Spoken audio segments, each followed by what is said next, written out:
V dnešnom digitálnom a rýchlo meniacom sa svete neustále zanechávame digitálnu stopu. Ako môžeme našich študentov naučiť, aby mali svoje súkromie na internete pod kontrolou? Predstavte si, že vám niekto číta myšlienky ako vo videu Amazing Mind Reader. Tento krátky klip nájdete na YouTube. Stačí, ak do vyhľadávania zadáte Amazing Mind Reader. Video zaujímavou formou zobrazuje, koľko o nás internet naozaj vie. Na internete sa o nás zhromažďujú dva typy informácií.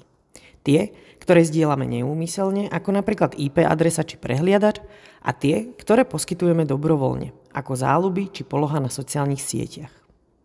Cieľom zhromažďovania týchto údajov je často naše profilovanie a následný predaj produktov.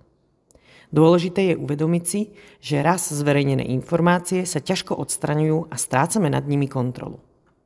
A ako na to so žiakmi? Využite aktivitu z príručky, ktorá je spracovaná v jednej z našich metodík. So študentmi sa v nej zameráte na svoju digitálnu identitu a online správanie. Prepojením osobného uvedomenia, reflexie a diskusie sa študenti zamyslia nad tým, ako ich online prítomnosť ovplyvňuje. Od digitálnej stopy až po porovnávanie sa s ostatnými. Metodiku nájdete na našej webovej stránke Informatika 2.0 v časti materiály pre SŠ a hrdinovia internetu.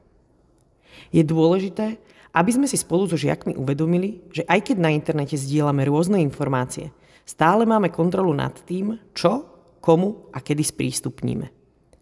Pomôžme im stať sa uvedomelými digitálnymi občanmi. Internet je bežnou súčasťou nášho života a môže sa stať, že občas strácame ostražitosť. Preto vás pozývame k malej výzve na záver. Otvorte si svoje obľúbené sociálne siete alebo online účty a skúste nájsť aspoň 3 informácie, ktoré o vás prezrádzajú viac, než by ste chceli. Viete ich upraviť, skryť alebo odstrániť? Je to malý krok k väčšej digitálnej pohode a bezpečiu. Skúste to.